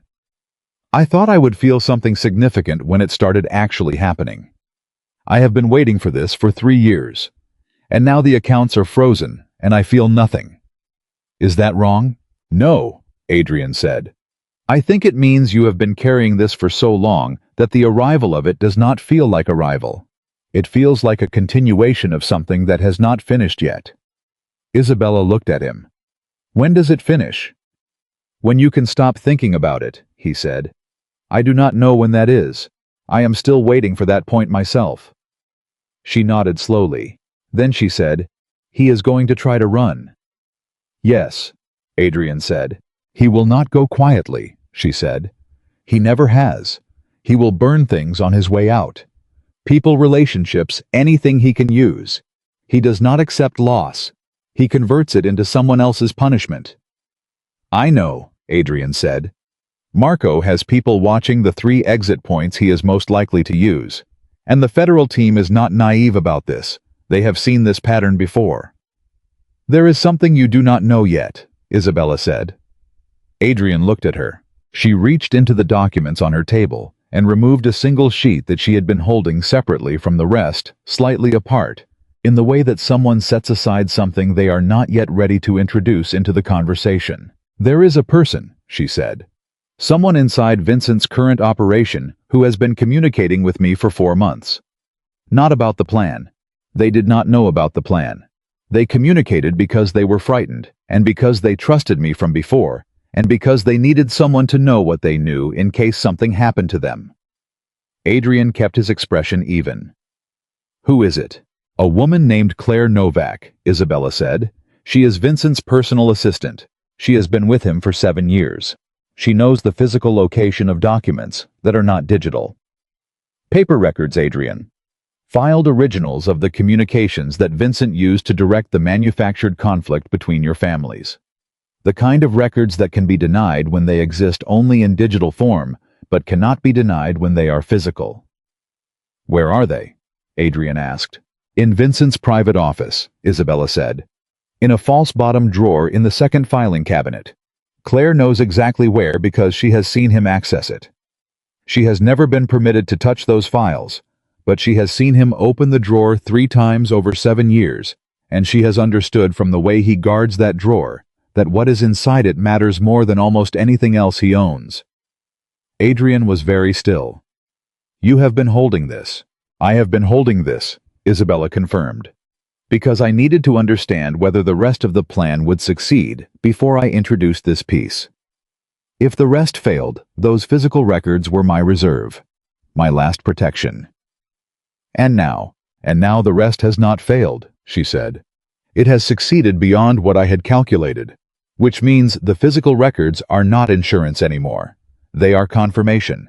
They are the piece that makes the case not just strong, but irrefutable. The kind of evidence that closes every remaining avenue of argument." Adrian looked at her steadily. "You trust Claire Novak. I trust that Claire Novak is more frightened of what Vincent will do to her when he falls than she is of helping us," Isabella said. "That is a different kind of trust, but it is reliable." "If we move on those records," Adrian said slowly, "we need to move before Vincent has any possibility of reaching that office and destroying them. Which means the window is now, not tomorrow." "Yes," Isabella said, "which is why I am telling you now." Adrian called Marco back into the room. The conversation that followed was the fastest and most precisely constructed operational discussion of the entire week, because time had compressed and the margin for deliberation had disappeared. Marco listened to the outline of what Claire Novak knew and where the records were and what retrieving them required, and he asked 3 questions, all of them precise and practical, and received 3 answers, and then he said, 2 hours. "You have 90 minutes, Adrian said.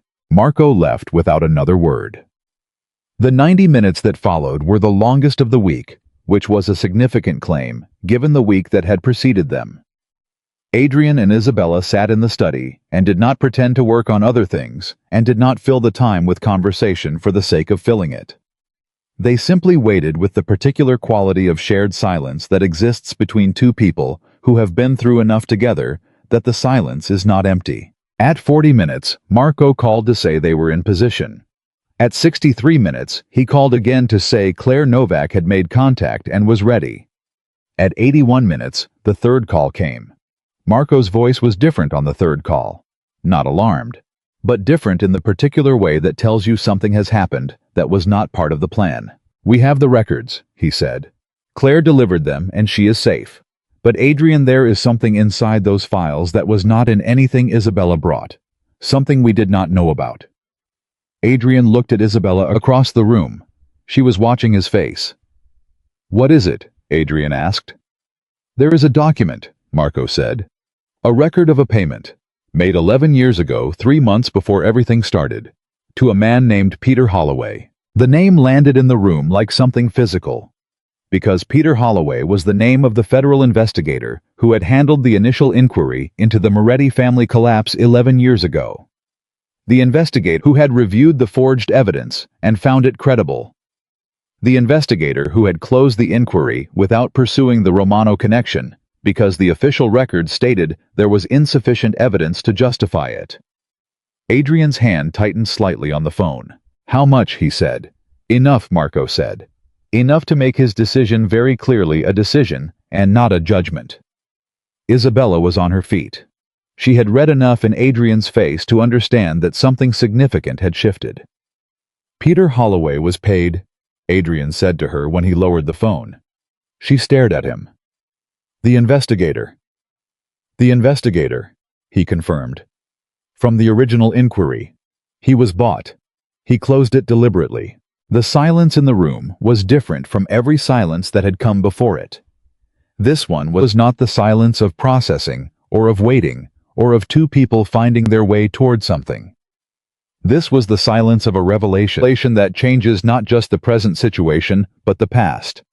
One that reaches back 11 years and reframes something that had always appeared even to people who knew the truth about Vincent as a failure of investigation rather than a corruption of it. "It was never an accident," Isabella said quietly.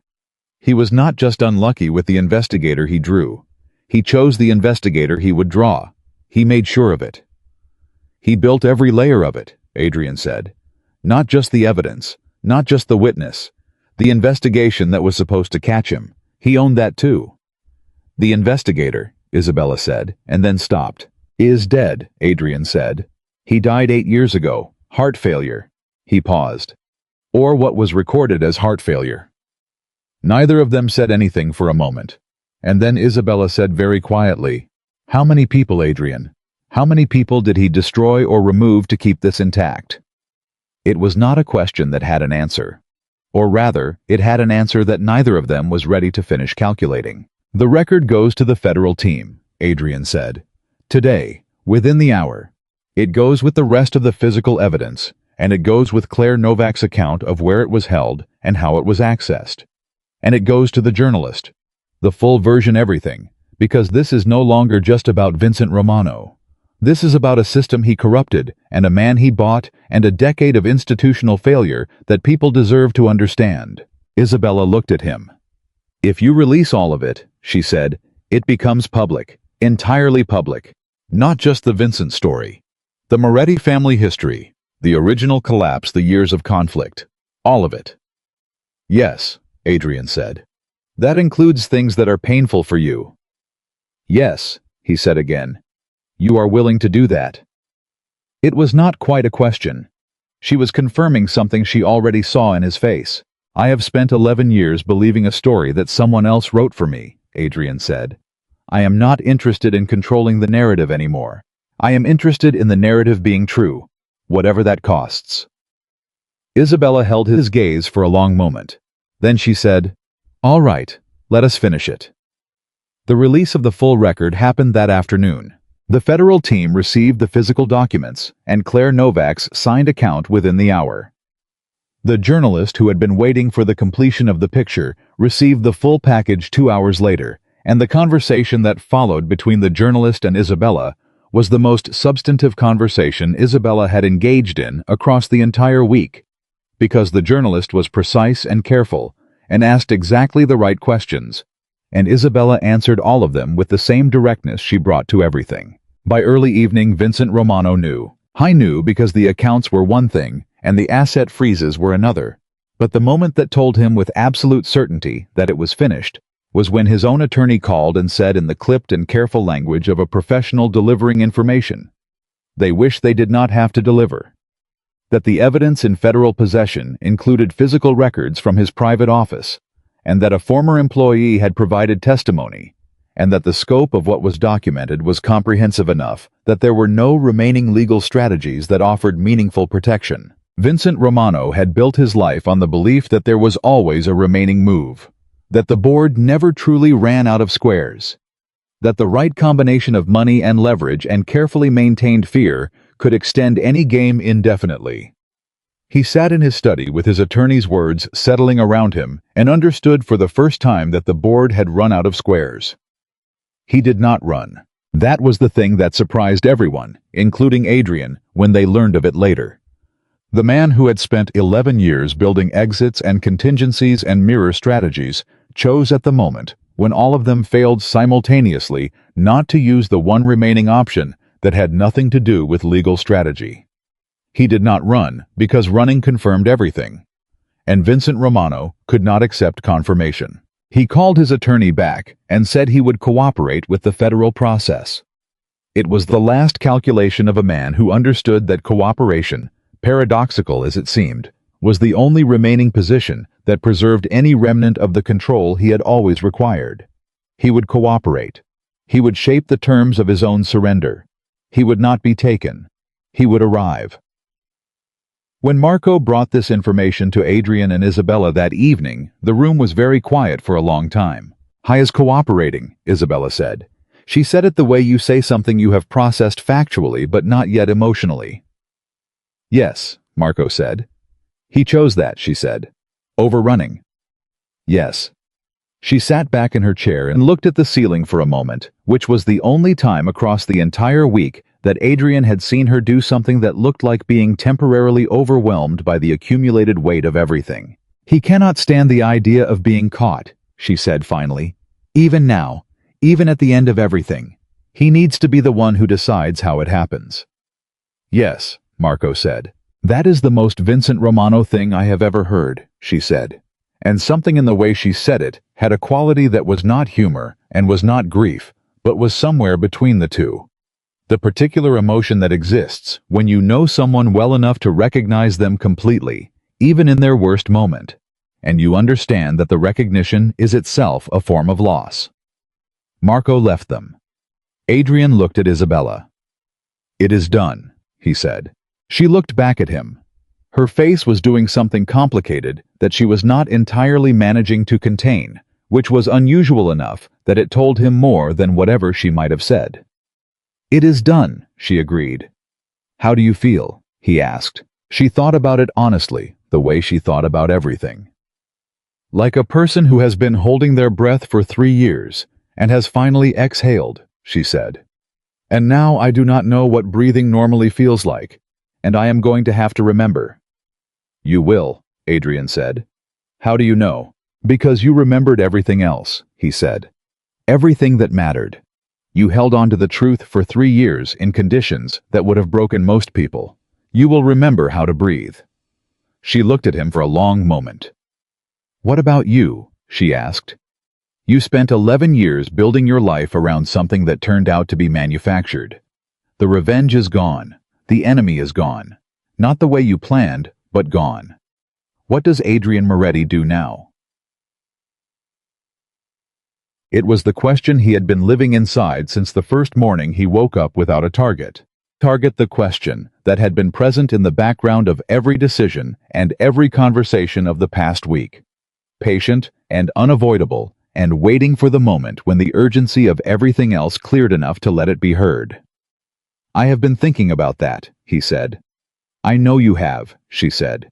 "I can see it when you think you are not showing anything. You show it." He almost smiled. "What do I show?" "Someone trying to locate himself," she said. "Someone who has had a map for so long that when the map turns out to be wrong, the instinct is to immediately find another map. But you are resisting that instinct, which is the right thing to do and also the harder thing." "The organization is going to change," Adrian said. "Significantly. What I told you about pulling back in certain areas. The things I acknowledged in our 4-hour conversation, that does not stop because Vincent is gone. I was already heading in a different direction. This clarifies it." "Into what?" Isabella asked. "Into something I can stand behind without reservation," he said. "I do not have the complete picture yet. I know the direction. I do not know all the details." "That is honest," she said. "I am trying," he said, "to be honest, more consistently than I have been." She nodded slowly. "Then, there is something I should tell you." "Tell me." "I am leaving New York," she said. "That was always the plan. When this was finished, I was going to go somewhere that has no connection to any of this. A place where I can be a person rather than a survivor of something. I have a location. I have made arrangements. I have been planning it for as long as I planned everything else." Adrian was quiet for a moment. "When?" he asked. "Soon," she said. "Within the week. There is no reason to wait now." He absorbed this. He took the time to absorb it honestly, which meant acknowledging what was there to be acknowledged. The particular quality of the loss that was attached to what she was saying. The thing that had been growing in the space between them across the week that neither of them had named, because naming it would have complicated something that needed to remain uncomplicated. "I am not going to try to change that," he said. "I know," she said. "That is one of the reasons I am telling you directly instead of simply going." "Where will you go?" he asked. "Somewhere quiet," she said. "Somewhere with a garden. I have always wanted a garden. Something I can grow and tend and watch change with the seasons. Something that responds to care rather than to strategy." He looked at her and thought about Isabella Cross with a garden, and the image was so far from the woman who had walked into his house a week ago without trembling, who had told him his revenge was built on a lie, who had spent 3 years alone with the truth and kept it intact, that it surprised him. And then he thought about it again and realized it was not far at all. It was exactly right. It was what came after someone has done something enormous and necessary and is ready to be human-sized again. "You deserve a garden," he said. She smiled. It was the first full, uncalculated smile he had seen from her in the entire week, and it changed her face in a way that made him understand completely why Vincent Romano had been so determined to keep her contained. A woman who smiled like that was someone who could not be controlled without cost. "You are going to be all right," she said to him. "Not immediately, but eventually. You are going to figure out what comes next, and you are going to build something that does not require a lie to function. I believe that." "How can you be certain?" he asked. "Because monsters do not wonder if they are monsters," she said. "You have been wondering for 11 years. You just did not have permission to act on the wondering until now." The weight of the week settled around both of them in the quiet of the study, and they sat inside it together for a little while, without needing to say anything more. Two people who had arrived as enemies and were leaving as something the language did not have a precise word for, something made of shared urgency and honest reckoning, and the particular bond that forms between people who have told each other the truth when the truth was costly. The week that followed was defined by the particular exhaustion of aftermath. The federal case moved through its institutional stages, with the deliberate momentum that such things carry when the evidence is comprehensive and the cooperative party is whatever else he may be, precise and organized in ways that make the legal process efficient. Vincent Romano answered questions. He provided documentation. He confirmed under the terms of his cooperation things that the evidence already established, but that his confirmation made inarguable. The public story emerged in pieces across several days through the journalist who had received the full package and handled it with the precision and care that Isabella had assessed her capable of. Each piece added to the picture. Each piece reached a different part of the public and the professional communities that the story touched. The families who had been caught in the manufactured conflict learned what had actually happened to them. That was the part Adrian had not fully anticipated: the reach of the story beyond Vincent and beyond the Moretti name, into the lives of people who had spent years believing they understood why their families had been destroyed. People who were now receiving the same gift and the same wound that Adrian had received in his study on the night Isabella had said 4 words to him. Their revenge was built on a lie, too. Some of them were grateful for the truth. Some of them were angry about it, because the truth required them to relinquish an identity organized around a loss that now had a different shape. Adrian understood both responses. He had felt both sometimes within the same hour. He received calls from several of these families in the days that followed. Some were short and formal. Some were longer and more complicated. One lasted almost an hour, a conversation with a woman whose husband had died in the conflict 10 years ago, who needed to understand the full picture, who asked questions that Adrian answered completely and without protection of himself, and who said at the end of the call, in a voice that carried everything the hour had been, that she was glad the truth was out. Not happy. Glad. Which is a different and more serious thing. Isabella left on a Thursday. She told Adrian the night before. She did not make it an occasion. She came to the study in the evening, which had become the natural gathering point of the week. The room where everything had happened, and she said that she was leaving in the morning and that she wanted to say goodbye properly, rather than simply going. They talked for 2 hours. Not about Vincent, or the case, or the plan, or any of the things that had consumed the week. They talked about other things. About what Adrian remembered of his family from before everything fell apart. About what Isabella had wanted to be before the life she ended up living had claimed all the space. About the specific things each of them intended to do differently, not as promises or plans, just as intentions. The honest kind that do not require an audience to be real. At some point in the second hour, Adrian said, "I would like to know that you are well, as things go on. I am not asking for more than that. I am not asking you to maintain a connection that complicates the life you are building. But I would like to know." Isabella looked at him steadily. "I will find a way to let you know," she said. "When I have my garden, I will find a way to tell you." "That is enough," he said. "Yes," she said. "It is."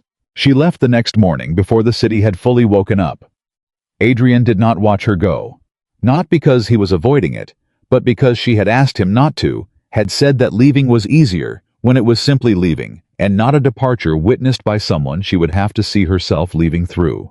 He had understood that completely, and honored it completely. He heard the car leave from the study. He sat in the quiet that followed, and thought about the week that had just concluded from the moment his men had brought a woman into his house, and she had turned around and said 4 words that had rearranged the architecture of 11 years to this morning, to the sound of a car carrying her toward a garden she had earned. Marco came in an hour later with the day's business. There was a significant amount of it. The restructuring of the Moretti operation was ongoing and required decisions and attention, and the particular sustained effort that genuine change requires, as opposed to the performing of it. The federal process continued in the background. The public story continued to develop. There were people to call and situations to address, and the ordinary demanding work of a life that had turned itself toward a different direction. Adrian addressed all of it. He worked through the afternoon with the focused attention that he had always brought to things that mattered, and what was different now was not the attention, but what it was applied toward. Not the maintenance of a structure built around hatred, but the construction of something that did not require hatred to justify its existence. 3 weeks after Isabella left, he received a message. It had no return address and no signature. It contained 1 sentence and 1 small photograph. The sentence said, "The garden is beginning." The photograph showed a patch of turned earth with the first green suggestions of something just starting to grow small and uncertain and pointed toward the light. Adrian looked at it for a long time, and then he set it on his desk, where he could see it, and he turned back to the work of becoming the man he had almost forgotten he was capable of being. And he did not look back. Some people spend their whole lives carrying a version of themselves built on someone else's lie. The lucky ones. The ones who get the rare and brutal gift of the truth arriving in time, discover that underneath the manufactured identity, underneath the years of carefully maintained purpose, underneath the grief that was real, even when its cause was false, there is still a person, still capable of choice, still capable of change, still capable of building something worth building. Adrian Moretti had been given that gift in the most unlikely possible way, by the most unlikely possible person in a week that had begun with a kidnapping and ended with a photograph of a garden just beginning to grow. He had spent 11 years being the man that Vincent Romano's lie required him to be. He intended to spend the rest of his life being something entirely his own, and that finally was a story worth telling.